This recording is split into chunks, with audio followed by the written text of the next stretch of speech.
Hello everybody. In this video, we will try to understand the Nakshatra Vishakha. Vishakha Nakshatra ranges from 20 degrees of Libra to 3 degree 20 minutes of Scorpio. So you can clearly understand three padas of Vishakha lie in the sign Libra, and the fourth pada of Vishakha lies in the sign Scorpio. Right? So every Jupiter nakshatra, whether it is Punarvasu or Vishakha or Purva Bhadrapada, you can understand the first three padas of that nakshatra lies in an Aries sign, whereas the fourth pada lies in a watery sign. Right? You can also observe the Punarvasu, the three padas, they actually lie in the sign of Gemini, which is an Aries sign, and the fourth pada lies in the sign of Cancer, which is a watery sign. Similar to that, Vishakha nakshatra, which is a Jupiter nakshatra, the first three padas lie in the sign of Libra, which is an Aries sign, and the fourth pada lies in the sign of Scorpio, which is a watery sign. The same thing happens with Purva Bhadrapada also. The first three padas lies in the Aries sign Aquarius, and the fourth pada lies in the watery sign Pisces. Right? So every nakshatra consists of some stars. Similar to that, Vishakha nakshatra also consists of some stars, 4 stars actually. So Vishakha basically consists of 4 stars. They actually form the left half of the hanging scale, which is represented for the sign, which is represented with the sign Libra, that is a hanging scale symbolism. As always, you can observe this kind of symbolism for Libra. So the left half of the hanging scale you can see for,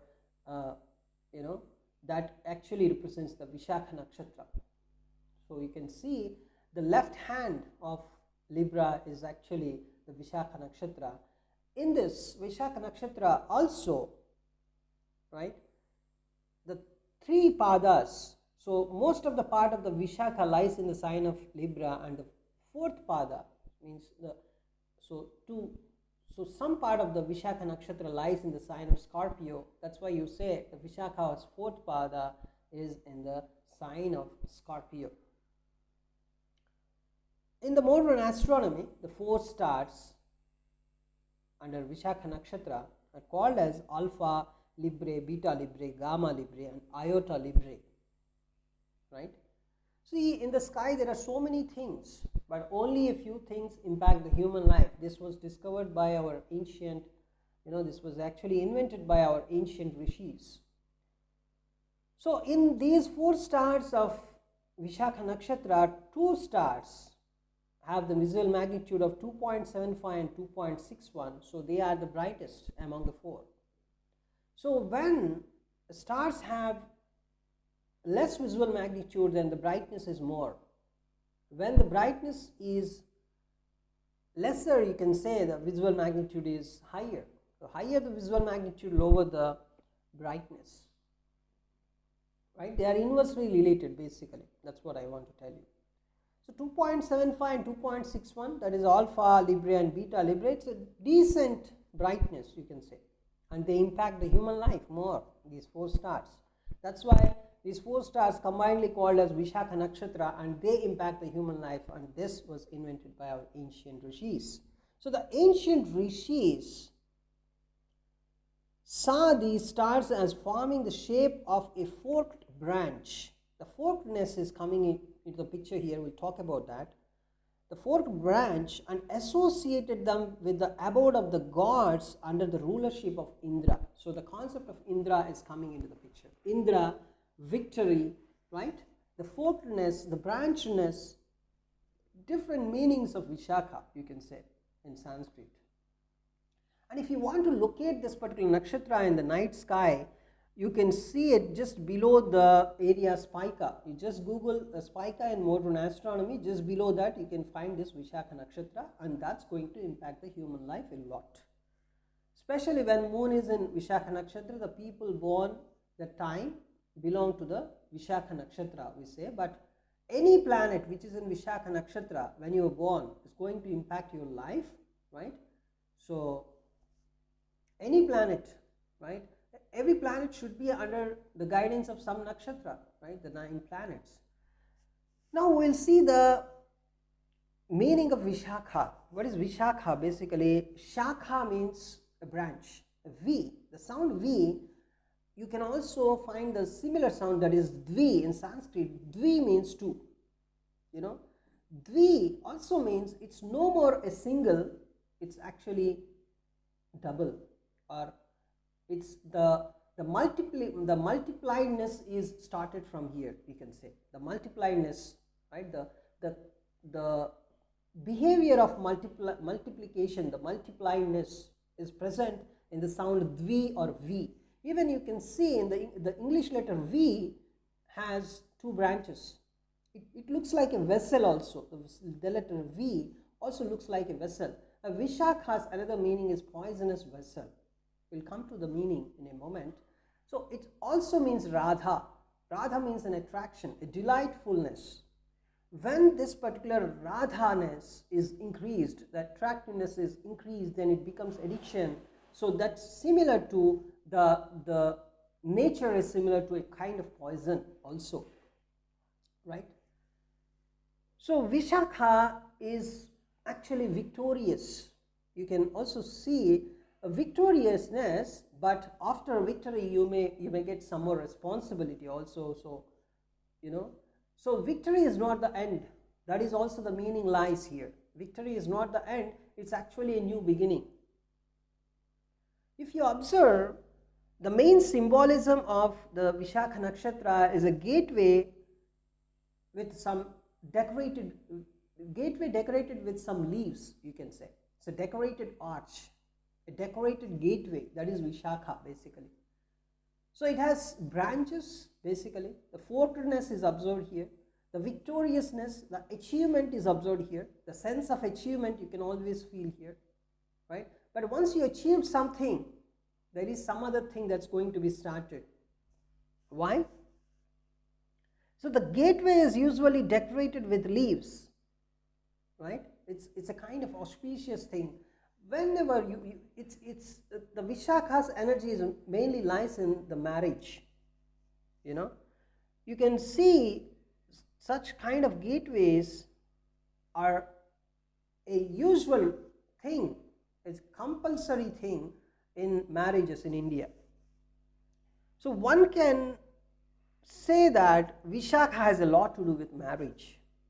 So most of Vishakha lies in the sign governing marriage, that is Libra, because Libra is the natural 7th house. Aries is the natural 1st house in the Kalachakra, right?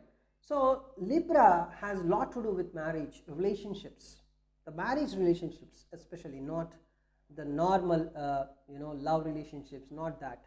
It's a kind of a contractual relationship, a business relationship, or also a marriage, a bonding, right? A legal bonding, you can say. That is Vishakha's energy. It has a lot to do with marriage. So it can be a representation of victory also, because you achieved something. Some person is joining your life, so that is a victory. But that is not the end. Victory is not the end, because that is bestowing you a new responsibility, right? So as ending or attainment of a goal, basically it's a, right? But it's beginning of a new life. It's a beginning of a new thing, right? It's not a kind of material attainment. It's a kind of attainment of some responsibility, right? This triumph is not just the ending. This kind of victory is not the ending. So it was a reminder of the fact that challenges don't end once you pass through the gateway. You know, that is the symbolism. The symbolism of gateway and marriage is, when you pass through this gateway, your responsibilities are not going to end. They are actually going to start. A new responsibility is going to start, right? So once you achieve your goal, it's not the end. Some goals, once you achieved, Yes, they are the end, but that energy is not lies here in Vishakha. The Vishakha's energy is once you achieve something, a new life is going to start for you. So take care, right? So in the marriage, this whole thing, the whole concept lies the victory. That is the Indra energy here. The Indra is victorious, right? The energy of victory is present in Indra. So victory energy is present here. And also the branchingness, because with the marriage you're going to form new branches of your life, right? And there is a kind of Radhana Shakti, or the poison vessel is present here, because you are going to take new responsibilities. It's a kind of burden also, a kind of poison vessel. A kind of Radhana is also present here, because there is some kind of attraction is always involved in marriage, right? So the whole is an amalgamation of all these feelings, you can say. So the challenges begin when one enters the gateway. You are entering a new gateway, right? Whenever you are entering a new house, you enter to a new house by its gateway. So you are entering to a new dimension of your life. That is the meaning. You are going to have new experiences here, right? So just like the marriage ceremony is the precursor of the challenges to come in married life. So there are so many challenges in married life. So the gateway actually implies that you're going to have new challenges. Be careful. The gateway also suggests that Vaishakha or the Vishakha always has its eyes fixed upon the final attainment of a goal. You know? So the new challenges are going to come into the picture. Be careful. You attained something. So that is the energy of Vishakha. So when you see some energy of Vishakha in a horoscope, you can say the person is going to achieve something, and that achievement is not going to a permanent achievement, but that achievement is going to give him new responsibilities, and he has to be very responsible person after that. And how he is going to handle those responsibilities, you can observe with the other planetary positions. But if you have Vishakha energy, yes, you're going to have some responsibility in your life. You're going to be given some responsibilities, and also it means that you're going to achieve something for sure. That is the energy of Vishakha. So this particular goal can range from triumphing over one's external enemies to triumphing over one's inner demons. So the victory can be anything, right? In a spiritual level, if you say you actually got victory over your inner demons. The inner demons are Kama, Krodha, Lobha, Moha, Mada, Matcharya, the Arishad Vargas. Maybe you have crossed some of the states, right, through your inner spiritual energy. But after crossing them, yes, you're going to be given new responsibilities.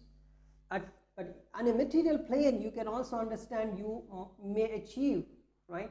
Especially if you have the sixth house energy of Vishakha, then it may also seem that you may become victorious over your enemies, right?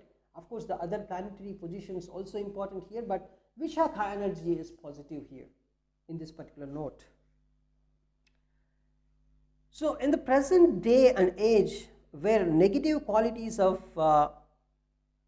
nakshatras are predominant, you observe in the Kali Yuga, every nakshatra is showing more of its negative qualities. The reflection is shown in the form of humans, of course.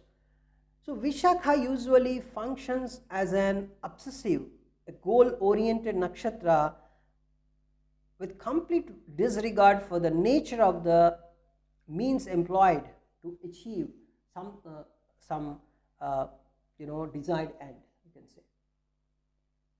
It's shown as a kind of obsessive energy, because you are obsessed about victory, the victory, right?